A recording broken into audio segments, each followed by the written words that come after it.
Return on investment அப்படின்றது ஒரு frightful one. Because அது உங்களோட பிஸ்னஸ்க்கு கரெக்டான திங் கிடையவே கிடையாது அதை மெஷர் பண்ணுறது.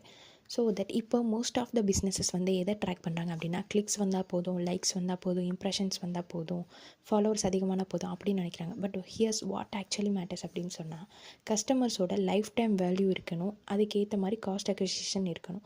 அப்போனா மட்டும்தான் இதில் வந்து நீங்கள் சக்ஸஸ் ஆக முடியும். ஃபார் எக்ஸாம்பிள், இப்போ பெர் டேக்கு நீங்கள் 50 குவிட் சென்ட் பண்ணுறீங்க உங்கள் கஸ்டமருக்கு. அப்படி இருக்கும்போது அதில் 30 குவிட் தான் வந்து உங்களுக்கு ப்ராஃபிட் வருது அப்படின்னா யூஆர் லூசிங் மணின்னு அர்த்தம். ஏன்னா நம்ம எப்போவுமே இன்வெஸ்ட் பண்ண அமௌண்ட்டை விட சேல்ஸ் அதிகமாக நடந்து ப்ராஃபிட் வந்தால் மட்டும்தான் நமக்கு ரெவென்யூ ஜென்ரேட் ஆயிருக்குன்னு அர்த்தம். ஸோ தட் உங்களோட ஆர்ஓஐயும் இன்வெஸ்ட் பண்ண அமௌண்ட்டை விட டபுள் ஆகணும் அப்படின்னு சொன்னால், டெமோகிராஃபிக்ஸ்லாம் சூஸ் பண்ணாமல் கரெக்டான ஆக்சுவலான டார்கெட் ஆடியன்ஸாக சூஸ் பண்ணி பர்ச்சேசிங் இன்டென்ஷனோட ஆடியன்ஸ் கிட்ட நீங்கள் ரீச் பண்ணீங்க அப்படின்னு சொன்னால் உங்களோட ப்ராடக்ட்ஸ் அண்ட் சர்வீசஸை சேல்ஸ் பண்ணுவாங்க.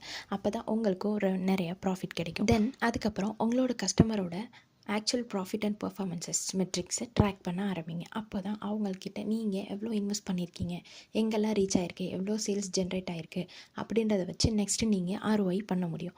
லைக் திஸ் உங்களுக்கு டிஜிட்டல் மார்க்கெட்டிங் ரிலேட்டடாக உங்களோட பிஸ்னஸை முன்னாடி கொண்டு வரணும் அப்படின்னு சொன்னால், டிஜிட்டல் மார்க்கெட்டிங் பற்றி டிப்ஸ் அண்ட் ஸ்ட்ராட்டஜிஸ் ஈஸியாக கற்றுக்க என்னோடய பேஜை ஃபாலோ பண்ணிக்கோங்க.